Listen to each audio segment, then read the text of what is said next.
everybody, this is the lecture 4 of our Ancient Indian History lecture series.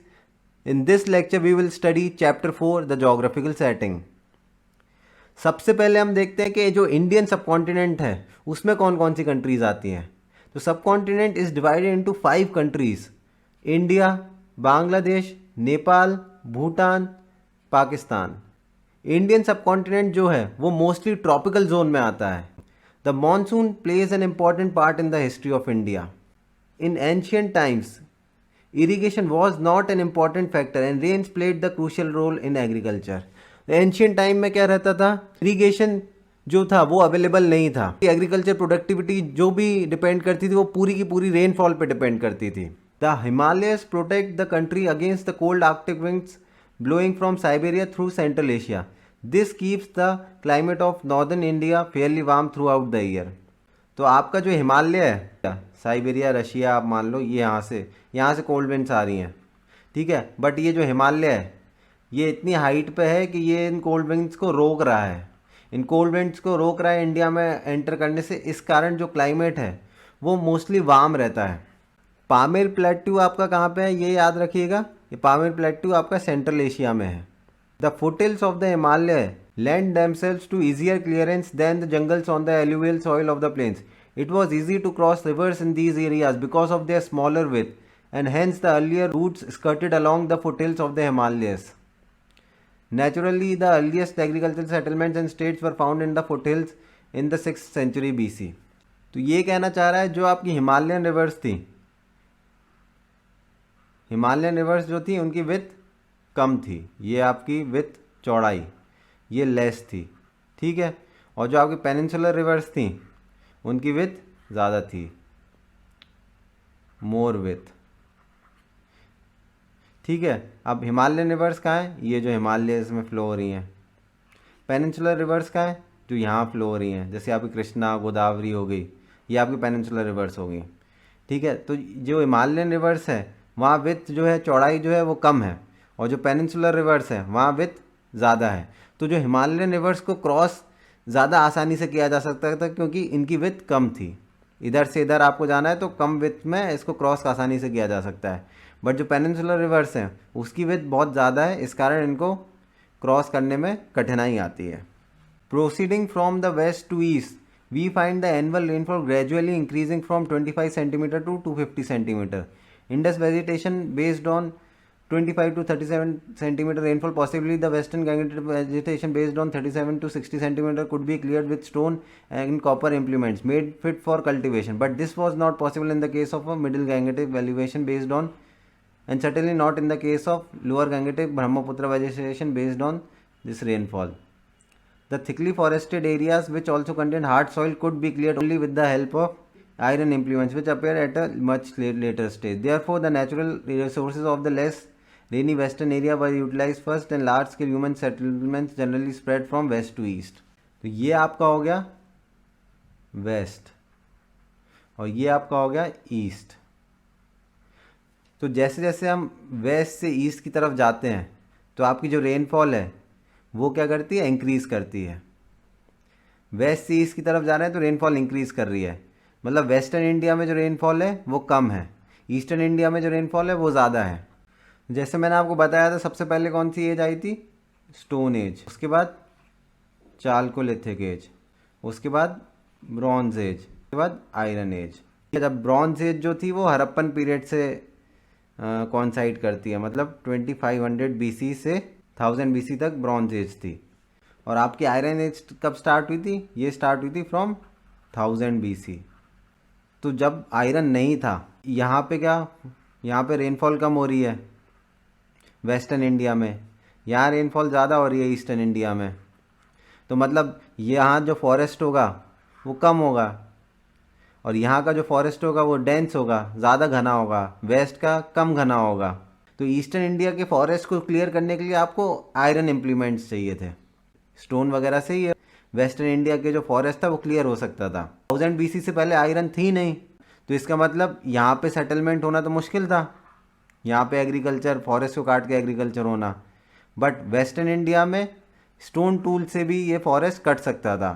तो इसलिए जो settlement हुआ 1000 BC से पहले, वो हुआ आपका वेस्टर्न इंडिया में, और ईस्टर्न इंडिया में उस टाइम फॉरेस्ट ही था। Harappan culture originated and flourished in the Indus valley. The Vedic culture originated in the north west frontier province and Punjab and flourished in the western Gangetic basin. The post-Vedic culture, mainly based on the use of iron, thrived in the middle Gangetic basin. The lower Gangetic and North Bengal really came into the limelight in the age of the Guptas. And finally, the Brahmaputra Valley covering Assam gained importance in early medieval times. जो आपका Harappan culture था, हरप्पन को मैं H से denote करूँगा, यह था आपका 2500 BC से 1900 BC तक। फिर उसके बाद आपका आया वैदिक पीरियड, ये था आपका 1500 BC से 1000 BC। जो वैदिक सेटलमेंट्स थे वो आपके कहीं यहाँ पे थे, ये आपके वैदिक हो गए। उसके बाद आ गया आपका लेटर वैदिक। लेटर वैदिक था 1000 BC से 500 BC। वैदिक लेटर वैदिक सेटलमेंट्स आपके कहीं यहाँ पे थे, यहाँ एल लिख देता हूँ। और उसके बाद आपका गुप्ता आया। गुप्ता आपका अराउंड 300 AD आया। तो गुप्ता सेटलमेंट्स भी और थोड़ा ईस्ट में चले जाओ, मतलब ये सब तो कवर हो ही रहा है लेकिन और ईस्ट में जा रहे हैं अपन। तो यहाँ आपका गुप्ता आ गया। अब उसके बाद आ जाओ आप मेडिवल पीरियड। तो मेडिवल पीरियड था आपका 700 AD से 1500 AD तक। तो मेडिवल टाइम में आपका ये north east India, Brahmaputra valley, यहाँ पे भी सेटलमेंट स्टार्ट हो गए। तो जैसे जैसे आप देख रहे हो कि अपन क्रोनोलॉजिकल ऑर्डर में जब जा रहे हैं, हरप्पन से वैदिक, लेटर वैदिक, गुप्ता, मेडिवल, तो आपका जो सेटलमेंट है वो ईस्ट डायरेक्शन में जाता जा रहा है धीरे धीरे धीरे। क्यों जाता जा रहा है ये मैं पहले डिस्कस कर चुका हूँ, क्योंकि आयरन डिस्कवर हो गया था। आयरन डिस्कवर हो गया था 1000 BC में। तो जैसे आयरन डिस्कवर हो गया तो यहाँ पे जो जंगल था, पहले रेनफॉल ज़्यादा होती थी, तो आयरन इन सब जंगलों को क्लियर करके यहाँ पे सेटलमेंट स्टार्ट हो गए थे। The rivers served as arteries of commerce and communication. In ancient times it was difficult to make roads, so men and material were moved by boat. The river routes therefore helped military and commercial transport. तो आज के ज़माने में जैसे जो transport हो रहा है या कम्युनिकेशन हो रहा है एक जगह से दूसरी जगह, वो हो रहा है रोड के थ्रू। रोड पे गाड़ियाँ चल रही हैं, तो मैक्सिमम ट्रांसपोर्टेशन जो है वो रोड के थ्रू हो रहा है। बट एंशियंट टाइम्स में रोड वगैरह नहीं हुआ करती थी, तो जो भी आपका कम्युनिकेशन हुआ करता था वो रिवर से होता था। मतलब आपको एक जगह से दूसरी जगह जाना है तो ये रिवर के थ्रू होगा। यहाँ रिवर है कोई, तो वो आप यहाँ से यहाँ चले जाओगे। Pre industrial towns were mostly situated on river banks. मान लीजिए ये आपका कोई टाउन है, ठीक है, ये रिवर है, ये एक रिवर जा रही है यहाँ से, ये दूसरी रिवर है, ठीक है, ये तीसरी रिवर। मान लीजिए पटना है, ठीक है, बिहार पटना। अब यहाँ से मान लो आप गंडक आ रही है, यहाँ से मान लो सोन आ रही है, यहाँ से कोई थर्ड रिवर आ रही है, तो पटना को कनेक्ट कर रही है। तो ये मेन टाउन हो गया और इससे अलग अलग टाउन्स कनेक्ट हो रहे हैं। यहाँ मान लीजिए एमपी कनेक्ट कर रहा है, ये आपका यूपी कनेक्ट कर रहा है। तो जो ट्रांसपोर्टेशन और कम्युनिकेशन जो हो रहा है वो आपका रिवर्स के थ्रू ही हो रहा है। जो आज के टाइम पे रोड पे ज़्यादा डिपेंडेंस है, वो पहले के टाइम पे रिवर के थ्रू होता था ट्रांसपोर्टेशन। द ईस्टर्न घाट्स और the steps, the Ghats are not very high and have several openings caused by the eastward flow of the rivers into the Bay of Bengal. Thus, communication between the eastern coast on the one hand and the other parts of Andhra Pradesh and Tamil Nadu on the other was not difficult in ancient times. The port cities of Arikamedu, Mahabalipuram and Kaviripatnam were situated on the Coromandel coast. अब आपका Coromandel coast कहाँ है? ये आपका Coromandel coast है, eastern coast पे कोरोमंडल, ठीक है। और ये आपका मालाबार कोस्ट है वेस्टर्न इंडिया में, वेस्टर्न कोस्ट जो है। अब जो अरिकामेडु है, ये अरिकामेडु कहाँ पे?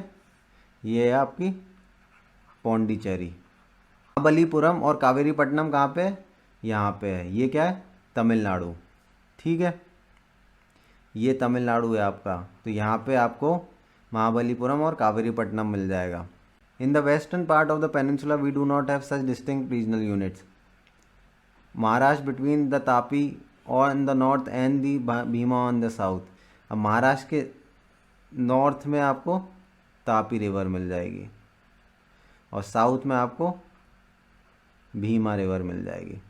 Karnataka seems to have been situated between Bhima and the upper regions of the Krishna on the north and Tungabhadra on the south.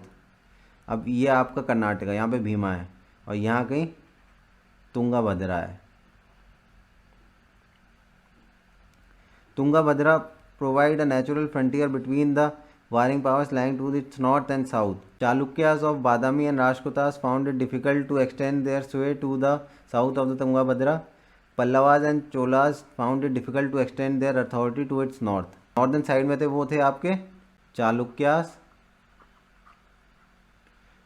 और राष्ट्रकूटास, और तुंगभद्रा के साउथ डायरेक्शन जो थे वो थे आपके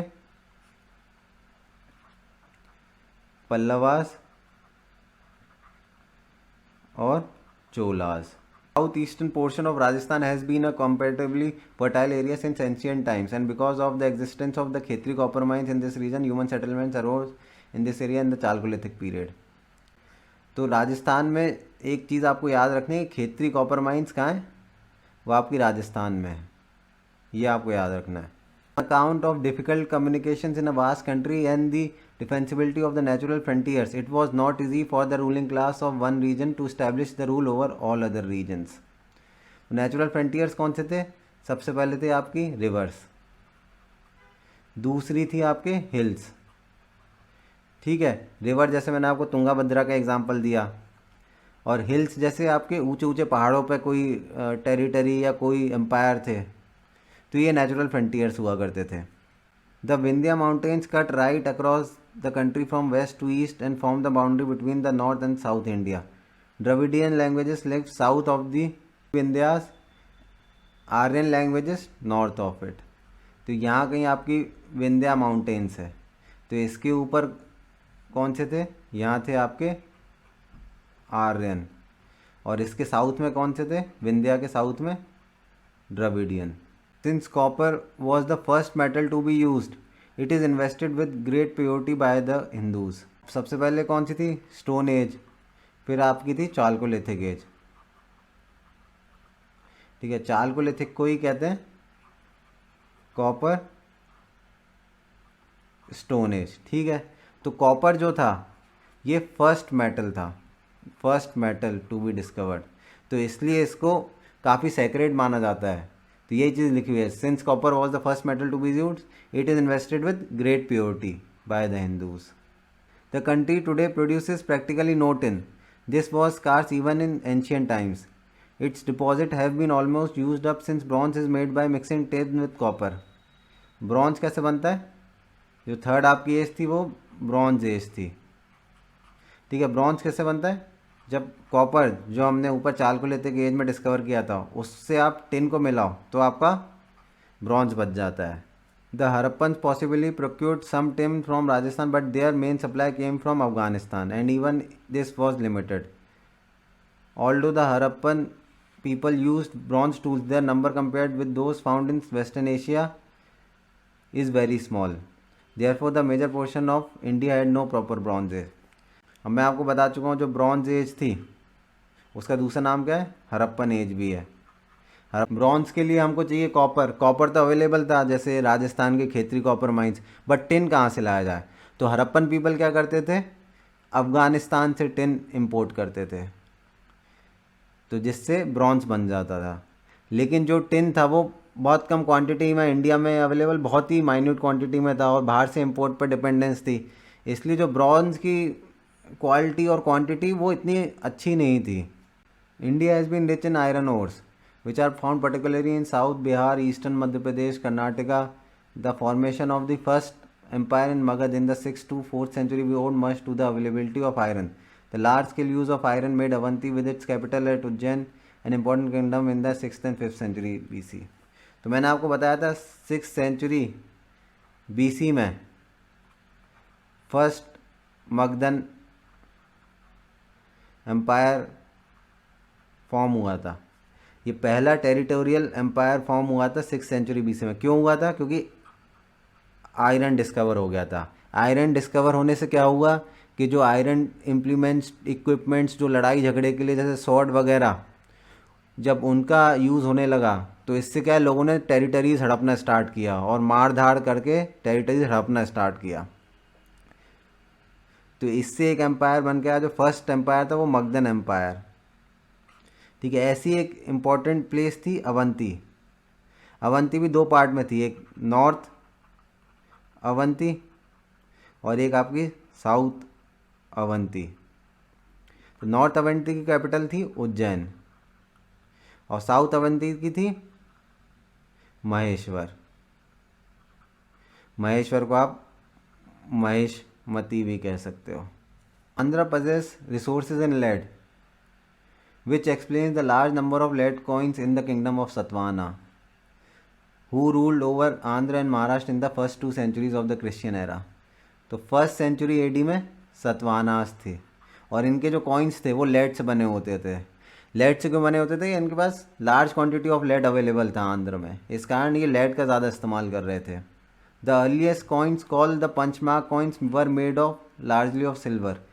पंचमार्क कॉइन्स जो सिल्वर कॉइन्स थे वो आपके आए थे 3rd सेंचुरी BC में। किसके टाइम पे?